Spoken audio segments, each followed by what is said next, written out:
Good evening, everyone, and welcome to the June 2022 edition of our online talks. We are joined today by Dr. Dan Spencer, talking about the military role of the castle during the Wars of the Roses. And he's pretty much the ideal person to talk about it, since he's written a book on the subject. As I've been putting these series of talks together, I realized that I'm selecting a lot of topics which I find very interesting and which I would like to know more about. I feel like this is one of those things which I know a little, but I could definitely know a lot more. So I'm very excited to be hearing more about the Wars of Roses and castles. I do hope that yes, Richard Neville doesn't crop up too much, as I find that extremely disconcerting.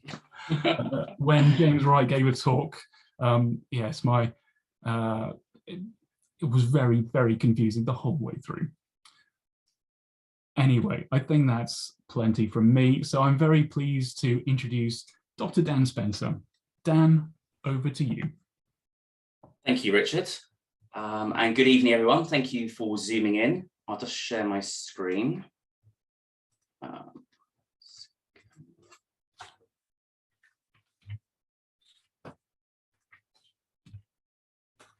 Okay, so you should now be seeing the screen.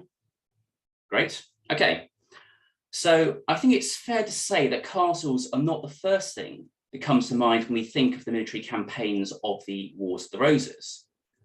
And there are two main reasons for this, in my opinion. The first is that the Wars of the Roses was characterised by an exceptionally large number of decisive battles, such as Towton in 1461 and Bosworth in 1485. These were large-scale bloody engagements that had significant consequences in determining the outcomes of the individual wars. And this is in stark contrast with many other medieval conflicts, such as the 15th century phases of the Hundred Years' War, where much of the fighting was characterised by siege warfare. The Wars of the Roses can therefore be seen with justification as being unusual in this regard. Castles do not fit in comfortably into this narrative of these wars being decided on the battlefield. Secondly, there is the notion that castles were in decline by the mid-15th century. This is linked to the traditional story of the rise and fall of the castle in England and Wales, with castles being a Norman import to the 11th century, which over the course of the next 200 years or so evolved over time to become ever more powerful and formidable fortresses, reaching their peak in the reign of Edward I, most notably with the great castles of North Wales, which was then followed by a gradual decline, with castles losing their military role, leading to these castles becoming essentially castles of chivalry that very gradually evolved into country houses. And there's something to be said for both arguments. Castles did play a less prominent role in the military campaigns of the Wars of the Roses than they did in some earlier conflicts, such as the anarchy or the civil wars of the 13th century. Similarly, there were far fewer castles kept in a defensible state in the mid-15th century in the kingdom, and most of these tended to be located on the border with Scotland or in Wales. Yet I would argue that this does not tell the whole story.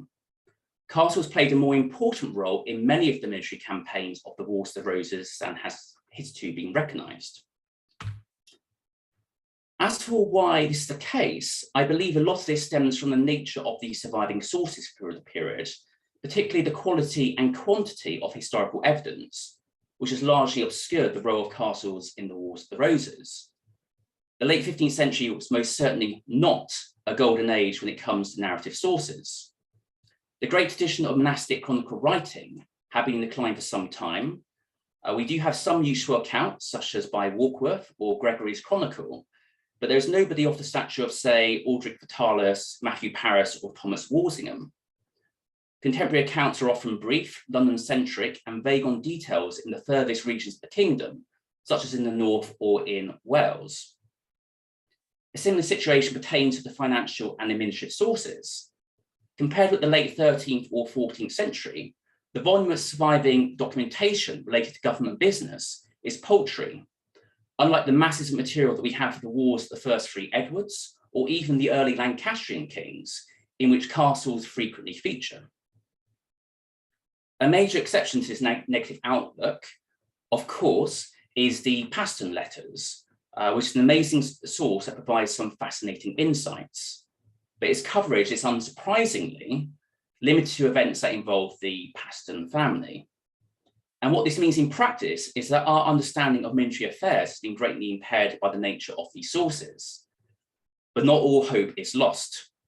I'm a rather stubborn and persistent person with a compulsive need to find out as much archival material as I can when researching a project.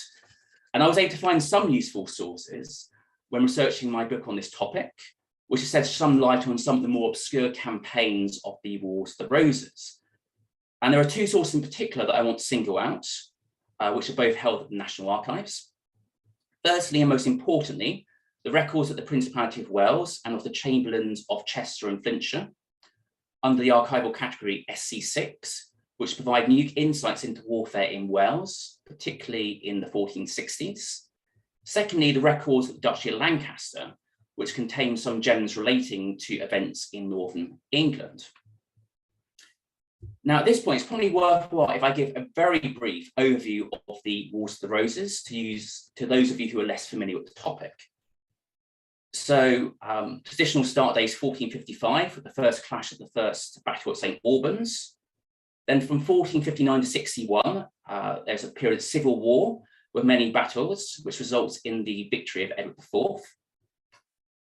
But then for much of the 1460s, particularly between 1461 and 4, there was persistent Lancastrian resistance in Northern England and Wales, which only ends with the fall of Harlech Castle in 1468. Then from 1469 to 71, there was dynastic instability when the Yorkists fell out amongst themselves, with Henry VI briefly restored to his throne before Edward IV was able to come back again to power. And then from 1483 to 7, we see the final stage of the Wars of the Roses, starting with a failed rebellion against Richard III in 1483, followed by the victory of Henry Tudor, i.e. Henry VII, the Battle of Bosworth in 1485, with the final pitched battle taking place at Stoke 2 years later. Essentially, the different stages of the Wars of the Roses were all very different from one another, with sizable gaps between these events, notably between 1471 and 83, which also means the nature of these specific conflicts or wars differ markedly, with castles far more involved in some stages than in others. An important point in determining the role of the castle in these campaigns is trying to establish how many castles were besieged during this period. And my research shows that at least 36 sieges of castles took place between 1455 and 1487. And these varied enormously in terms of their intensity, scale, and duration. They included major sieges that involved large numbers of men, took place over lengthy periods of time, and were fiercely contested. Examples of this can be seen at Denbury and the Tower of London in 1460, Norham in 1463, and Bamborough in 1464. Whereas at the other end of the spectrum, some sieges were on a far lesser scale, involving relatively small numbers of combatants, were over pretty quickly, and with little actual fighting taking place. And this can be seen with the sieges of Thorpe Waterville and Chirk in 1461, and Carlisle in 1471. Given the state of the records, the figure of 36 sieges is almost certainly an underestimate. There are some sieges which we only know about due to incidental references. So, for example, I found an entry for the payment for soldiers set by the Earl of Warwick to besiege Skipton Castle in 1461 in the accounts of the Lordship of Knaresborough, which was part of the Duchy of Lancaster. If I hadn't found this reference, then the siege would have been entirely unknown. And there were undoubtedly far more sieges that took place that we will never know about due to gaps in the evidence. And this leads me on to the issue of possible sieges. In addition to the 36 sieges that can be reliably, as far as possible, can be established as having occurred, there is also evidence to suggest that at least a further 16 sieges may have taken place, but we cannot say for certain. An example of this can be seen with Alnwick Castle in Northumberland. In the summer of 1461, in the aftermath of Towton, it was occupied by the Yorkists, having previously been held by the pro-Lancastrian Percy family. Whether a siege took place at this point is unknown. The Yorkists then garrisoned it with a force of 100 men, who received wages from the 13th of September until the end of November, after which the Lancastrians again took possession of it. Once again, we don't know what transpired. Presumably a siege of some taste took place, but we cannot say for certain. In other cases, we have evidence of orders being issued for castles to be seized by royal officials.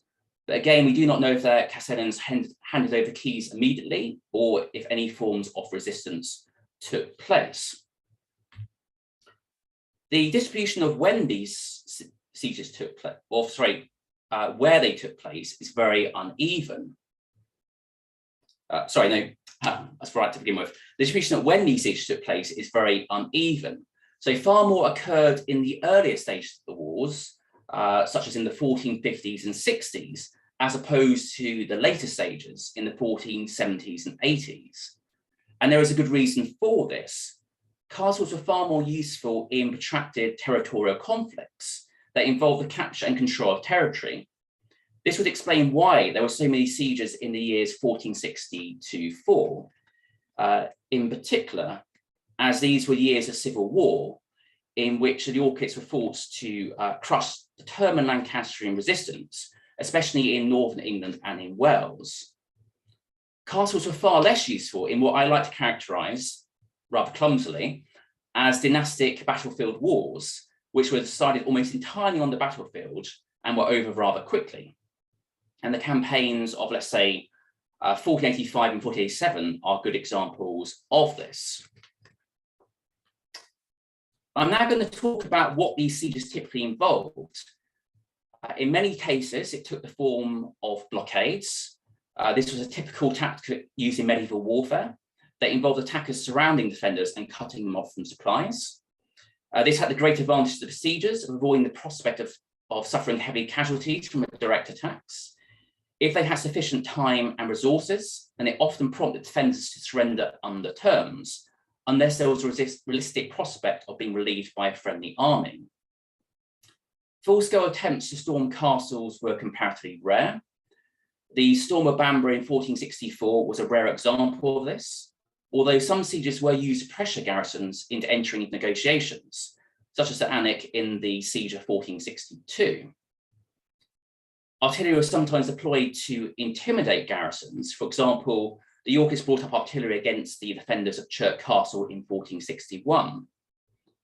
On the other hand, when artillery was present, it was not always necessarily used during sieges.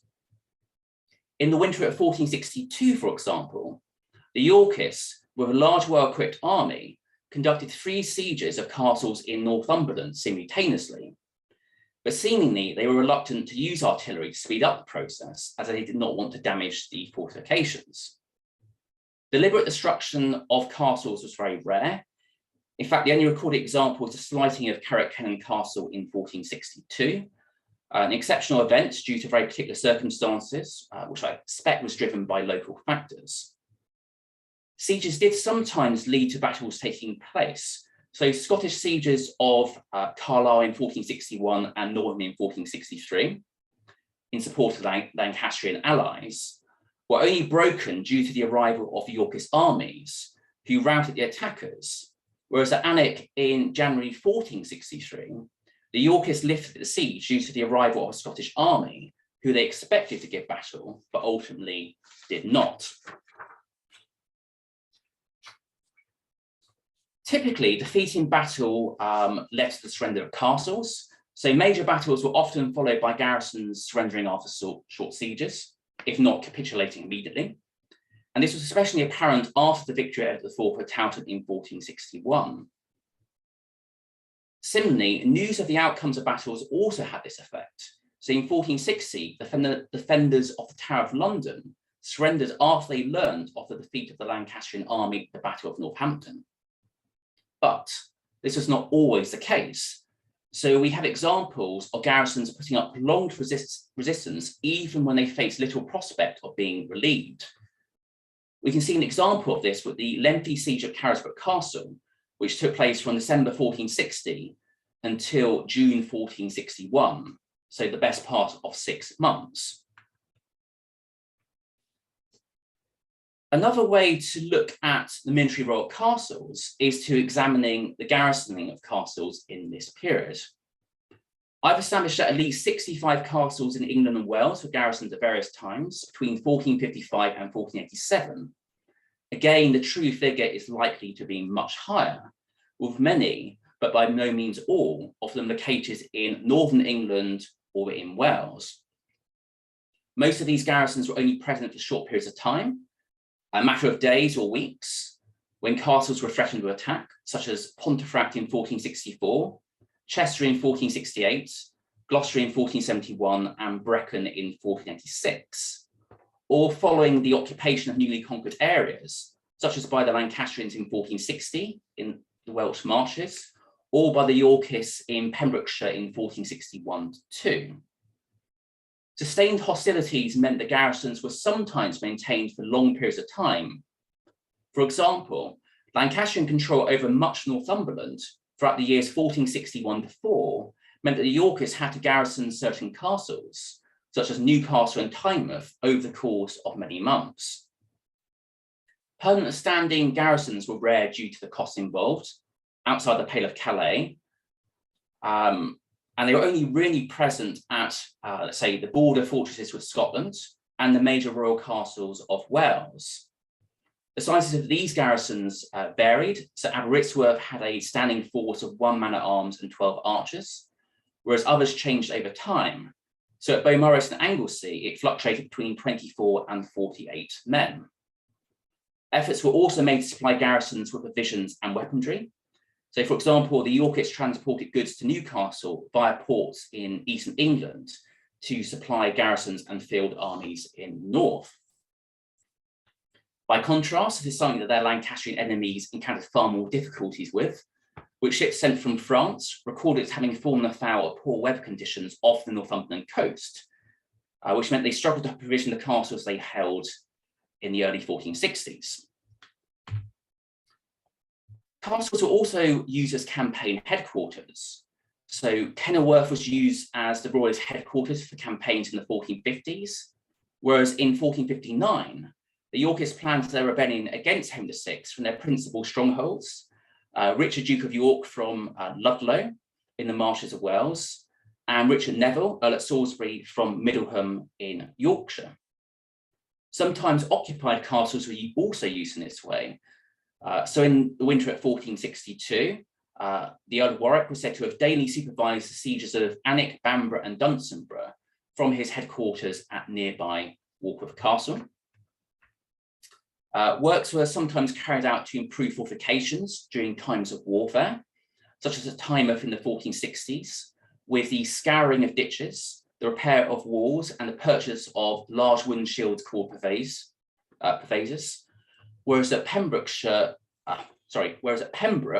in 1461-2, work was carried out to repair the residential quarters for the garrison. But these were short-term emergency measures as opposed to long-term schemes of improvement. Major works were taken to improve and even build new castles during this era. These castles, notably Ragland and Kirkby Moxlow, had defensive features such as embrasures for guns, but it's hard to link them directly to concerns about warfare and defence. So, for example, the castle building carried out by William Lord Hastings in the 1470s and early 1480s was undertaken at a time when it seemed that the time of turbulence was over, with Edward IV firmly on the throne and almost all the Lancastrian claimants dead. This was instead a way of Hastings to demonstrate his growing power and influence. So thus far, I haven't actually gone into much detail about specific examples, but I'm now going to discuss a case study which I feel rather nicely encapsulates the different ways that castles were involved in warfare. This concerns the Yorkist conquest of almost all of Wales in 1461. This is, in my opinion, a fascinating episode that has received far less attention than it deserves by historians. Firstly, let's start off with some context. In the early summer of 1461, most of Wales was under the control of the Lancastrians. These Welsh Lancastrians were led by Jasper Tudor, Earl of Pembroke, a half-brother of Henry VI, who had played a leading role in enforcing royal authority in Wales since the late 1450s. He'd overseen the subjugation of a Yorkist rebellion in northeastern Wales and the marshes in 1460, which culminated in the siege of Denborough Castle. Following the suppression of the rebellion, many Yorkish castles in the marshes were garrisoned by the Lancastrians.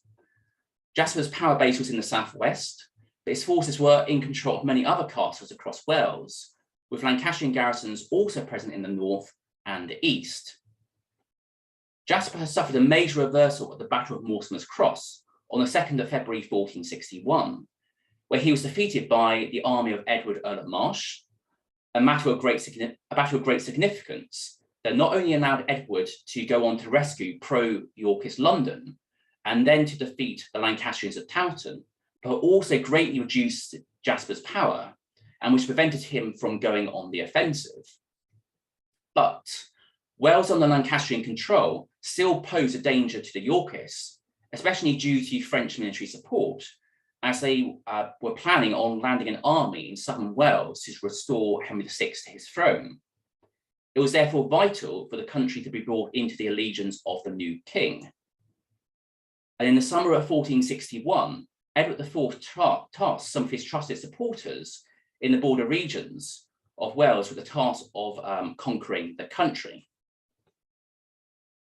Unfortunately, the narrative sources have next to nothing to say about this campaign. The sole mention comes from Bennet's Chronicle, who states that King Edward in July 1461, quote, sent some of his lords into Wales, and everyone received them and delivered all the castles in Wales into the king's hands, and the Duke of Exeter and the Earl of Pembroke fled thence, end quote.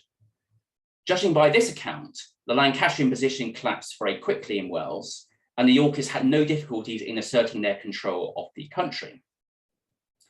This has understandably led many historians to largely adopt this narrative, but as we will see, this is not correct, and what actually happened was rather different. The Yorkist invasion of Wales can be usefully divided into three parts: the Southern Campaign, the North-East Campaign, and the North-West Campaign. For the invasion of South Wales, where the danger was greatest, Edward turned to two of his leading supporters in the Welsh borderland area, Sir Walter Herbert and Sir Walter Devereux.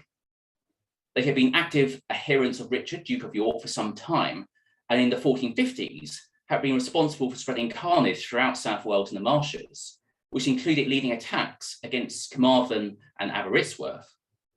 This is by far the best known path of the Yorkist takeover, due to the survival of some interesting evidence in the medieval Parliament rolls of England and in the patent rolls, which means that we can trace the overall course of the campaign.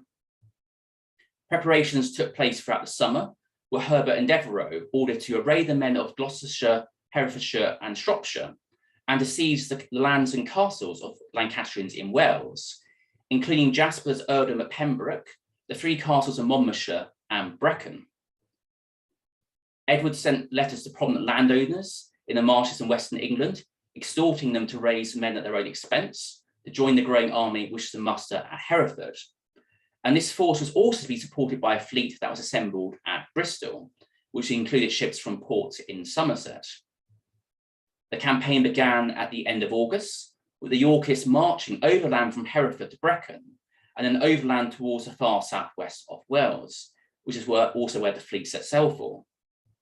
Whether they encountered any opposition during their journey is unknown, such as at Brecon, but if they did, they were not delayed for long, as by the end of the month they had reached Pembroke. Jasper had entrusted the defence of the castle there to Sir John Skidmore, who up until this point had been a loyal member of the Herefordshire gentry, who had served with him at the Battle of Mortimer's Cross. The strong defences of Pembroke meant that they should have been able to resist a lengthy siege. This was especially the case as the castle was said to have been, the quote from the Parliament roll, victualled, manned and apparelled for a long time after. Nevertheless, the garrison capitulated without offering any resistance. Skidmore surrendered the castle under terms and agreed to become Edward's liegeman in return for his life, goods and lands, as well as the promise, allegedly, that he would benefit from the new king's largesse. This agreement was set out in a letter of pardon given to him, which was authenticated by Herbert Seal on the 30th of September. Yet Skidmore was apparently unaware that he'd been specifically excluded by royal command from any pardons that the Yorkist commanders in Wales could offer him for having fought at the Battle of Mortimer's Cross against Edward IV. Herbert and Devereux had therefore tricked him. This meant that Skidmore, as he was bitterly complained to the king some years later, subsequently suffered from the confiscation of his lands. Meanwhile, Jasper retreated northwards to Harlech, thereby abandoning the defence of Tenbury. By contrast, the military operations that took place in North East Wales are almost entirely unknown. I've been able to reconstruct them to a certain extent using the records of the Chamberlains of Chester and Flintshire, but there are still sizable gaps. What we can establish is that William Stanley, the younger brother of Thomas Lord Stanley, was given the task of overseeing the conquest of this region. On the 1st of May, he was appointed as Chamberlain of Chester, Sheriff of Flintshire, and Constable of Flint Castle. 2 months later, he was knighted by Edward IV. Stanley used these resources to pacify North East Wales, where, unlike in the south, the Yorkists encountered active resistance from the local Lancastrians. Stanley had started his campaign by the late summer, with the accounts recording that £5 was spent on transporting the king's guns from Chester towards Chirk in the month of August, which was, to quote, then in the keeping of the enemies of the king. This is the sole entry in relation to Chirk Castle, which suggests that little fighting, if any, took place, with the Lancastrians most likely surrendering after artillery was deployed against them. The main military action of the campaign took place at Rhuddlan Castle a couple of months later. This was a carefully planned and executed siege. Stanley even sent 2 men from Chester to Warwickshire to seek the advice of the King and Council for the operation. This probably reflects the fact that the castle was well fortified, as it had been kept in a good condition, with money spent on its repair throughout the 1450s. A small garrison had also been maintained in the castle since 1456 of 6 men, but it had probably been reinforced since that point. The accounts record that a large force of 464 soldiers, each receiving 6 a day, were employed for 13 days during the siege, with £200 of saltpetre and £60 of gunpowder also supplied for artillery. And intriguingly, there's even a payment of some £2.06 made to a John Tile, described as a wildfire shooter. Wildfire is the English name for Greek fire, an incendiary substance that was primarily used in siege warfare with fire arrows, but could also be used in incendiary gunshot. The fact that Stanley assembled such a large force for siege, equipped with artillery and incendiary weapons, suggests that the defenders, at least as far as the besiegers were concerned, were determined to resist the Yorkists, or at least to put up a good show at doing so. Alternatively, that Stanley was trying to make a real statement of intent through a demonstration of power. It's unclear how much fighting took place during the 13-day siege, although the accounts do record the expenditure of 300 arrows, which may have occurred at this time. Following the surrender of the castle, the members of the garrison, including their commander, Nicholas Worrell, were escorted to Chester before being sent to London with Stanley. This suggests that the resistance of the garrison had been determined and prolonged enough that they were not offered favourable terms of surrender, but were instead taken to the capital, either for safekeeping there or to be put on display, essentially as trophies of war. A garrison of 12 soldiers was then installed in the castle by Stanley. Exactly how he took control of the other castles in the region is unknown.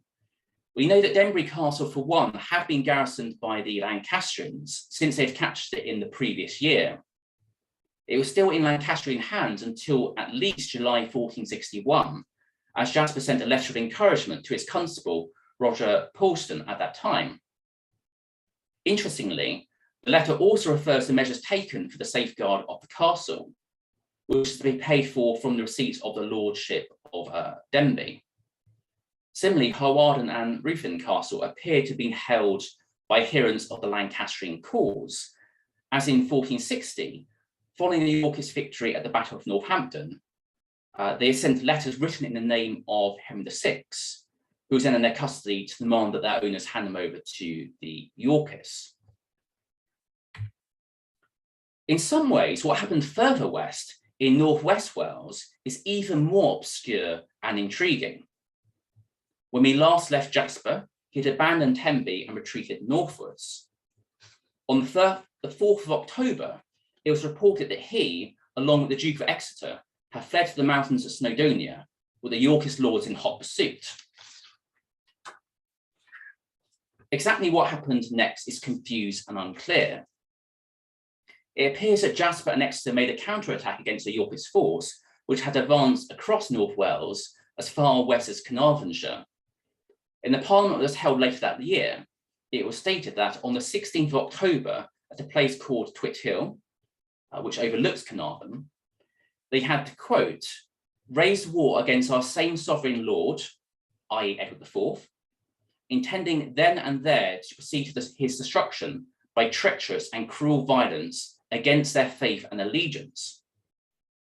It is unclear exactly what transpired outside Carnarvon, whether this was a pitched battle that took place between the two sides or simply an armed demonstration, yet the outcome was clearly a defeat for Jasper and Exeter, as they afterwards fled to Scotland. Furthermore, it is unclear whether Carnarvon was still being held by the Lancastrians or had already fallen to the Yorkists. In the aftermath of this episode, the great royal castles of North Wales, with the exception of Harlech, were occupied by the Yorkists. Evidence from the accounts of the Chamberlains of North Wales reveals that garrisons were present in the castles of Beaumaris, Carnarvon and Conwy from December of 1461 onwards. The logical and most straightforward explanation is that following Jasper's flight to Scotland, the garrisons at these castles most probably surrendered to the Yorkists without offering resistance by December. And given the circumstances, why would they do otherwise? Except there is some intriguing evidence that this was a far more contested process. This comes from a petition submitted years later by Sir Robert Bowld to Robert Sillington, Bishop of Bath in Wales, in the latter's capacity as Lord Chancellor of England. It is in many ways a frustrating document to analyse. It's undated, lacks context, and is vague about many of the details. We know that it was submitted between 1467 and 1473, as Sillington held the office between 1467 and 1470, and then again from 1471 to 1473. Based on the context, it almost certainly refers to events that took place in 1461. The only other year it could realistically refer to is 1471, when Edward IV was restored to the throne for the second time. But this seems unlikely, as Bowld appears to have been based in Ireland at this time, so it's less likely to be involved in Wales. In the document, Bowld relates that he'd been persecuted by a man called Thomas Molyneux. This was an account of Bowld's loyal service to the king some years earlier. To quote, "That where aforetime it liked the king's highness and good grace, by letters under his privy seal and signed manual, charging your said beseecher, in pain of his allegiance, to put him in devoir for the getting of the castle of Conwy and other castles in North Wales, and to refrain the malice of his rebels and evil disposed people at that time, being in the said castle. And so at that time it was done according to the king's high commandment, and the castle gotten into the king's hands, and as yet so kept. And the captain thereof his rebelliousness, there in chance medley was slain, which captain when was husband unto the mother of the said Thomas, for the which act, this done, the said Thomas grudgingly and daily remembers the death of the said captain, contrary to the great commands of the king, our sovereign lord. The language is vague, but it suggests that Conwy Castle was held by the Lancastrians against the Yorkists, and it was taken through force, during which the commander of the garrison was killed. Unfortunately, the name of the Lancastrian captain is not specified, and I've been unable to work out the identity of Thomas Molyneux's stepfather, or much more about this. The Yorkist conquest of Wales was therefore not straightforward. In the south, they had a good time of things, meeting seemingly limited resistance, and were able to capture major, well-prepared castles without a fight. By contrast, in the north, they faced a term resistance in places, even though the garrisons of these castles were isolated.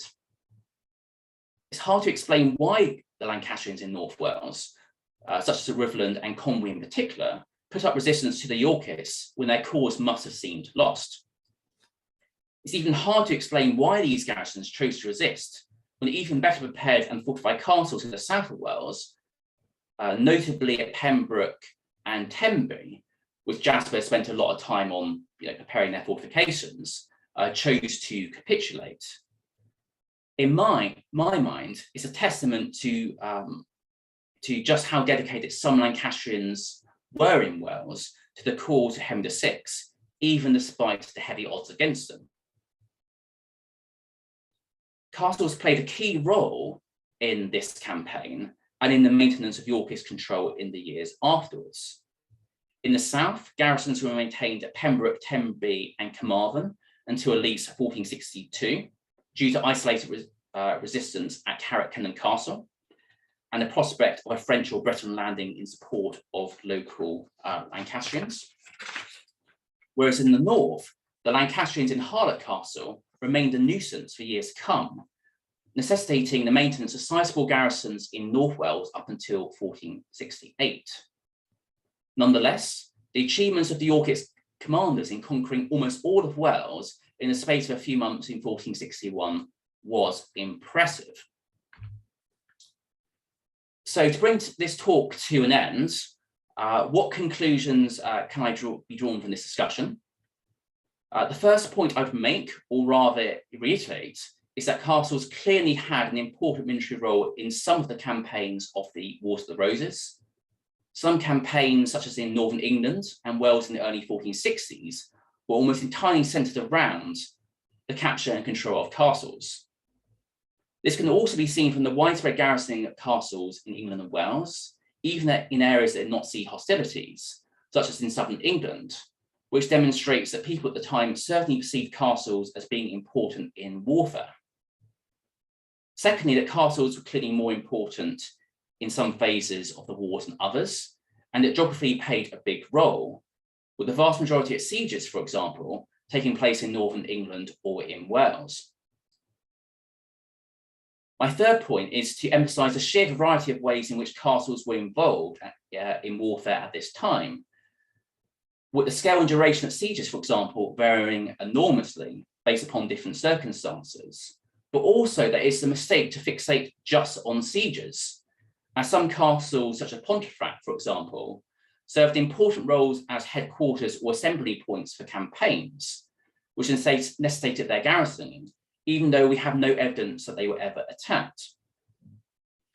Finally, I hope that this discussion has shown that even with the limitation of the sources, there's still plenty of new things to be learnt about the Wars of the Roses and the royal castles in the late Middle Ages. Thank you for listening.